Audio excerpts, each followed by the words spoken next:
Thank you, Juma. And now I give the floor for questions, remarks, critiques. No one? Yeah. Steve? Greg, I found that a really interesting paper, also a bit concerning about where that trend might be going with the recent decision. But that's just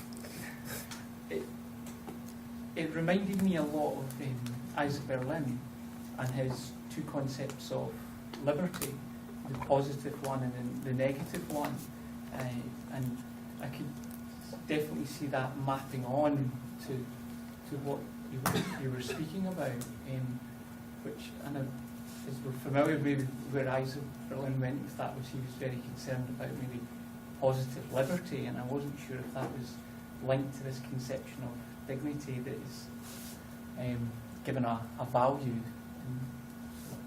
I don't know if you've got any reflections on that, or if I'm taking this in the wrong direction.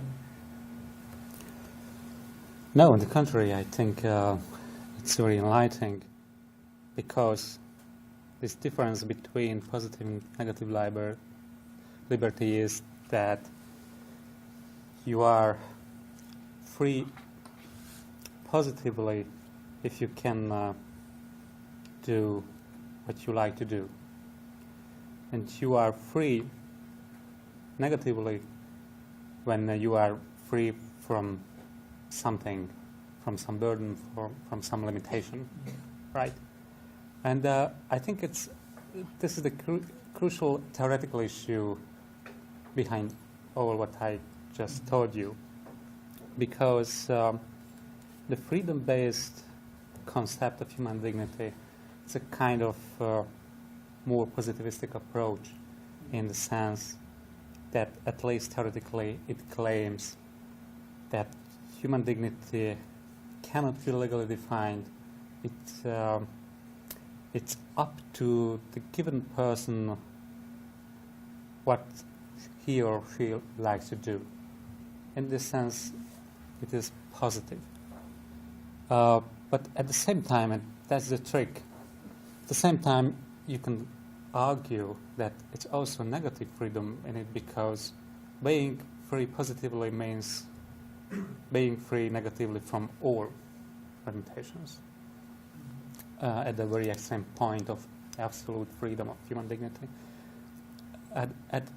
I think this positive and freedom-based concept of human dignity, which is the mainstream concept in Western countries, the libertarian approach, and the second one, what I call value-based, when there is a set of values in a legal document, like a basic legal document as the Basic Law of Hungary, when it is prescribed some values which are considered to be the foundations of the existence, then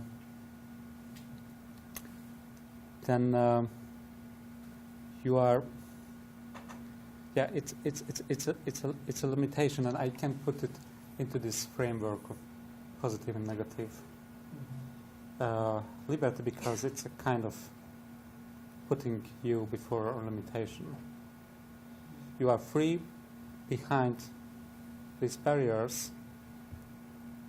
Yeah, so it's not that easy to combine this positive and negative approach with this too. But yeah. I didn't think of it yet. I was just trying to combine them, but I don't see how this value-based approach could be understood as a negative liberty. It's not a negative liberty that it's freeing you from something. Exactly on the contrary, it puts you a limit. That's why I'm claiming that there is a necessary contradiction in the system.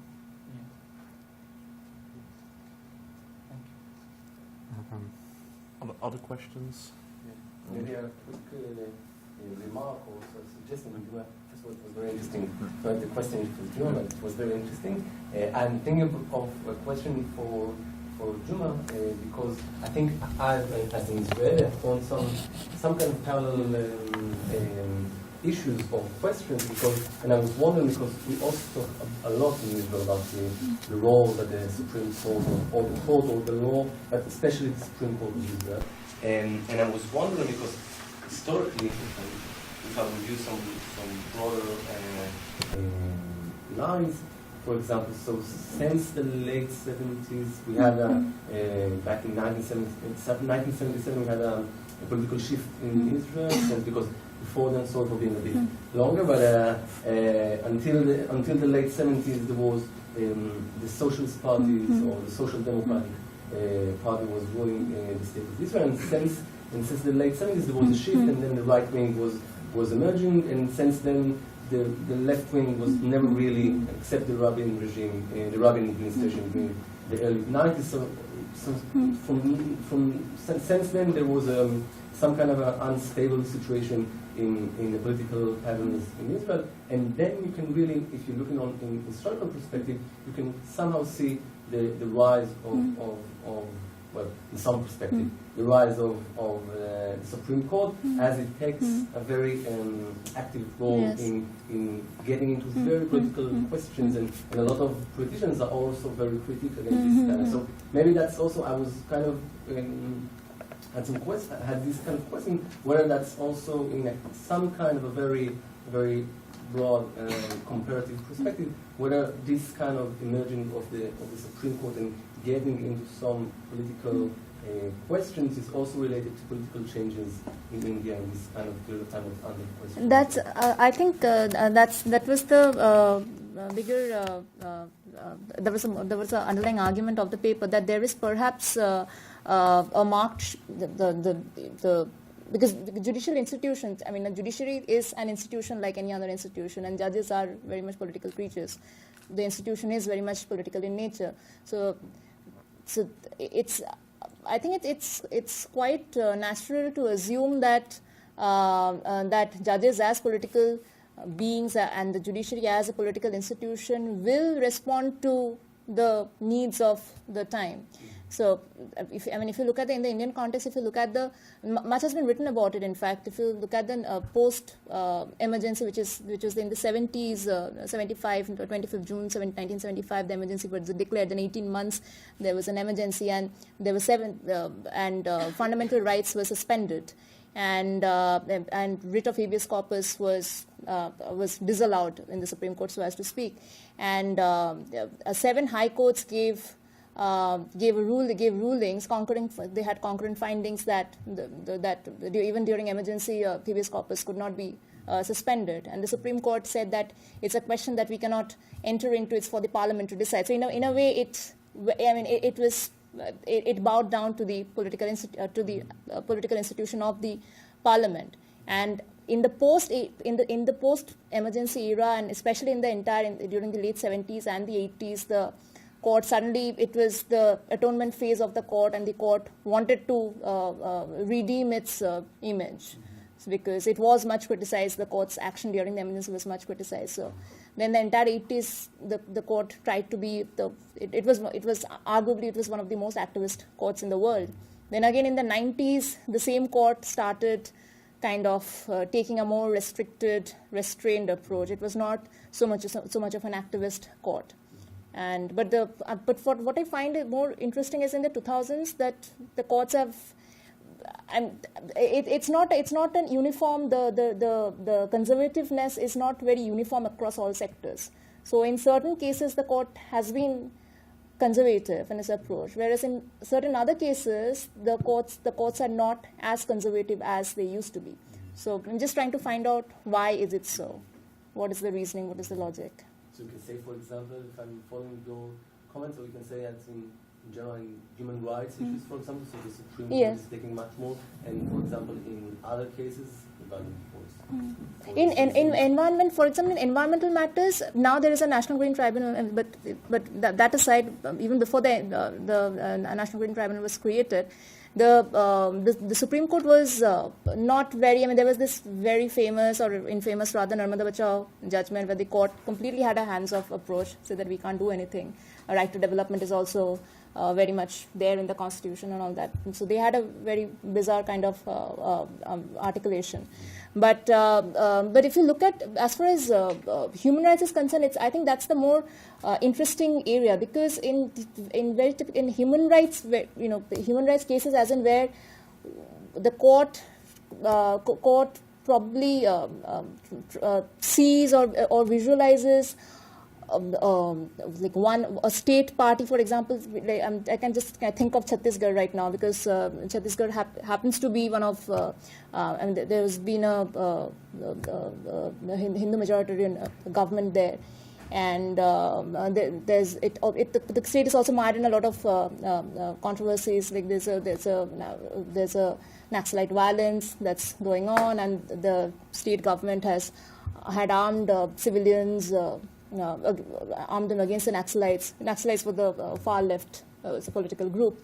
And then the court said, and the court gave a fantastic judgment that you can't do it. I mean, it was a great question of human rights, you can't do it. And then even there was another Binaxan case where a human rights defender was hounded, persecuted by the state authorities, and the court took a very strong stand. But the question is the court only taking a stand when it's imagining itself imagining its institution to be threatened, or is it taking a stand no matter what? Can I add to that conversation? Sorry. Yeah. I guess the problem is just not looking at the institution, it's looking at the ideological foundations of law. For example, in human rights, things like marital rape and 377 are notions built over 2 centuries. It comes from British law, and Indian courts find it really hard to get over it. For example, the 377 judgment was struck down last year. The Delhi High Court had a very good interpretation of 377 and allowed. So 377 is the homosexuality judgment. Sorry. So, yeah. No, continue. Yeah. No. Sorry, I can explain that. So with certain. So it's just not looking at the institutions, it's where our legislators, our policymakers and judges, where they're deriving the source of law, the thinking about policy making, and that goes much deeper than, because a lot of British notions of morality still follow through. As far as the 377 is concerned, I mean, I was associated with an organization that worked on this case. So I mean, it was more commonly known as the NAS Foundation case. So what happened was the Delhi High Court, I mean, PIL, a public interest litigation. So and then just follow the same. I mean, you had to go through the parliament to abolish this. No, it was there was a bill placed, and I think it lapsed or something. But there was a public interest litigation filed in the Delhi High Court. So, and the Delhi High Court said that it should go, 377 is a section in the Indian Penal Code. It's very much a creation of the British during the Macaulay period. And it's a section, it reads as unnatural offences. So it was a section that protected the minor boy child from unnatural offences, and it also, but it was also used as for homosexuality. So the Delhi High Court gave a wonderful judgment, and everyone were. I mean, it was quite like anticipated that. I mean, it was such a good judgment. There was no way of like really, like not upholding it. Some the groups preferred an appeal to the Supreme Court, so it went as an SLP, which is a special leave petition appeal to the Supreme Court, and the Supreme Court then gave a bizarre ruling. I mean, it said that there is a constitutional, what was the phrase that they used? I can't just place the exact phrase, but basically they said that a law which has already been there cannot be a bad law. I mean, that was the because the legislators when the legislators made the law, they applied their mind. So the legislators were like dead men. I mean, made some of those laws. Dead British men who came with the package of Victorian morality. So it was with a very bizarre logic, and then there was a review application preferred as well. The review application also didn't go through, and now there is a curative petition, where curative petition is the highest as you can go in the Supreme Court. So it's still pending. So, If I may add, for example, now the judge who gave this judgment, in terms of environmental law, he's given very positive judgment. Yeah, so this is And the way I read it is that if you there's this author in US in Harvard, Mark Tushnet, who looks at critical legal theory, and he's criticized the Indian courts and South African courts because for the same reason that essentially his argument is unless the laws are not passed by the parliament, which means that there is public consensus on it and people are thinking of it that way, till that doesn't happen, these courts will always be little here, little there, giving you right somewhere but not somewhere else. And here I find the critical analysis very beneficial for reading the judgments post-2000, as you were saying. That's a major criticism of South African and Indian PILs, public interest litigations. also Brazil. Also Brazil. Okay. Other questions? Yes? A question for Andrew. That's a really interesting paper. You talked about how I think in the Middle Ages there developed this idea that sovereignty existed with people even if there was a ruler. I just wondered if you could expand a bit more on what you know and think about that. There is a key text that is part of the digest, which is the Lex Regia, which famously states that the prince has potestas absoluta. And this passage has been at the center of a very heated controversy. Some scholars, the master of Ius Commune, Bartolo a Saxoferrato, contended that by this transferal of power that the Roman people had enacted, all the power that they originally held was given to the prince. And the prince was seen as the emperor of the Second Sacred Roman Empire. A competing interpretation contended that when there was a vacancy of the imperial seat, the people could resume their original sovereignty and could possess legislative power and the power to nominate a new empire. There is a problem of continuity that medieval scholarship faces, and that's the problem of the translatio imperi, how from the Roman Empire you pass to the Sacred Roman Empire, and how from the different holders of sovereignty you can find a unifying line of succession. Of course, you have to interpret these claims within the framework of the time. It would be a gross mistake to assume that popular sovereignty, as implied by Gierke when he refers to medieval philosophy and medieval legal thinking, has the same meaning it has for Jefferson or even for us. But the point I was trying to stress was that our tradition is made of authoritative sources, and when at a particular juncture someone like Jefferson needs to conceive of a new framework to explain relationships of power, the texts he refers to are the same, and he may try to construe them adding some novelty, but at the same time trying to be persistent with the tradition, convinced that one of the sources of legitimacy of law is its antiquity. Inge? Inge? I have another question for Andrew. I was just wondering, what does Jefferson say about territorial sovereignty in the Indian states? Because, for example, when it comes to prescription, the idea was if you hold territory long enough, you can attain territorial sovereignty. But then if you abandon it again, it doesn't revert back to the original owners. It just becomes res nullius, basically.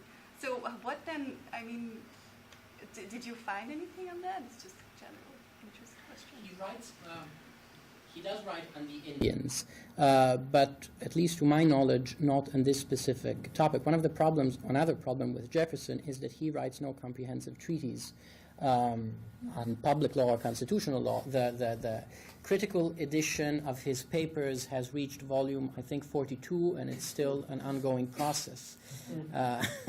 So there might be something that has escaped me. But when he speaks of the Indians, he is speaking of them as a society that has managed to reach a high degree of self-government. And he compares these societies to other societies. As, for instance, the societies that were established in the French Louisiana, before the French Louisiana was purchased by the Jefferson administration after the year 1800. And this, in part only answers to your question, is an answer to your question. Jefferson and his administration acquired this portion of territory from the French and doubled the size of the United States. But Jefferson has to face a problem, and the problem is this.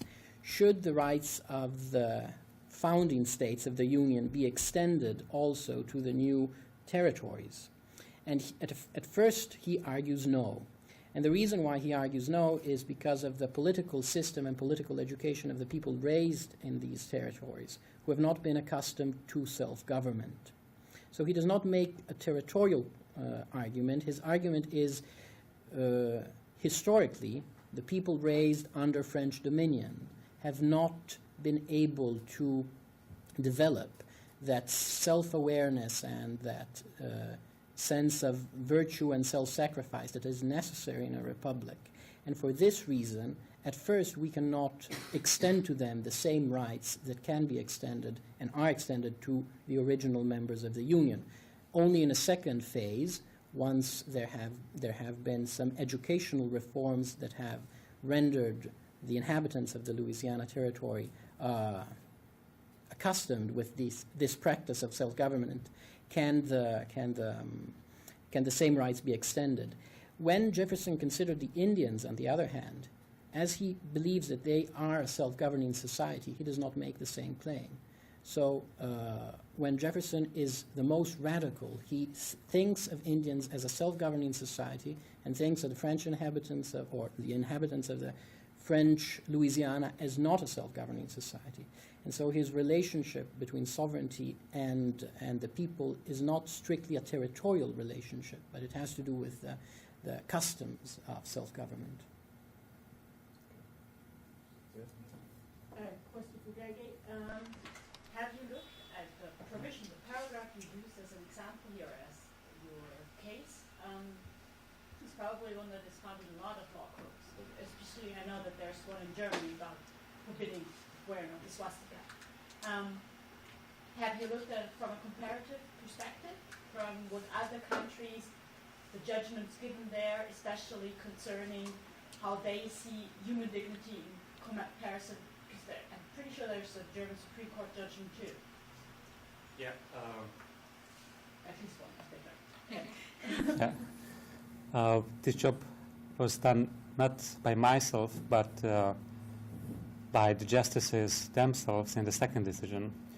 To be honest, both decisions had some comparative part when they were comparing whether such prohibition of the use of totalitarian symbols are prohibited in countries which have a comparable or similar history to that of Hungary.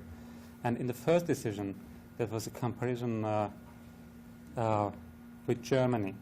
And Germany, in the criminal code, in the Strafgesetzbuch, there is such a prohibition. Not exactly that, a similar one, because there are not only the symbols, but certain gestures and behaviors. Yeah. It's denying the Holocaust and certain kind of demonstrations towards. Yeah, it's a little bit different, but the main aim is the same. And in the first decision, this presents of the prohibition in the German system has been regarded as an argument for the constitutionality of the norm in question. In many other aspects, at the time, the justices followed the German model. On many Hungarian constitutional cases, we can tell that it's a mere translation of the German Constitutional Court decisions. That's a popular claim. In the second decision, however, we find a much broader survey of countries. And in the majority of the countries, there is such a prohibition, like Lithuania, Romania, Ukraine, all of them, at least in Eastern Europe, have a similar prohibition. But there was a case which evoked some awareness, some caution among the justices, and this was the case of Poland, because Poland introduced such a prohibition, I think, quite lately, 2000 something. But after 2 or 3 years, the Polish Constitutional Court annulled this prohibition, saying that it is contrary to the freedom of expression. And this Polish decision has been mostly based on a case before the European Courts of Human Rights in Strasbourg, which was a Hungarian case. And in this case, the Strasbourg Court said that such a prohibition is contrary to the European values. So in Poland, they abolished this prohibition before Hungary did, on the basis of international Strasbourg case which related to Hungary. So that's a really interesting point. And in the second decision, the justices had to take into consideration the Strasbourg case, and they could not rely so easily on comparison because Poland made a very strong counter-argument. Other questions? Yes? Next question for Andrew. I hope this hasn't been alluded yet because I've been out for a moment. I was wondering which difference the Jefferson's thinking has concerning the right of a generation or the sovereignty of a generation to give itself an order, constitutional order, and the British system of where there is no normative superiority of any constitutional norm. So why not just taking over this? I mean, which logical, conceptual difference did he make between these two constitutional thinking? It's difficult to answer briefly. In colonial America of the time, there was a widespread conviction. And the conviction was that through the immigration process, the colonists had brought with them in the new territories their rights as English-born subjects. And this is the basis for the claim that most of them made that the acts of the Parliament were unconstitutional according to the paramount logic of English constitutionalism. Jefferson did not entertain at all this idea. He rejected it and claimed that the rights of American colonists were the rights of expatriated men. And he develops an idea of expatriation that is basically the institute through which the colonists and more generally a people may relinquish their ties to an original legal system. And so he makes a very strong claim that the constitutional mechanisms and the constitutional principles of England and of the British Empire do not apply to the American territories and the American state.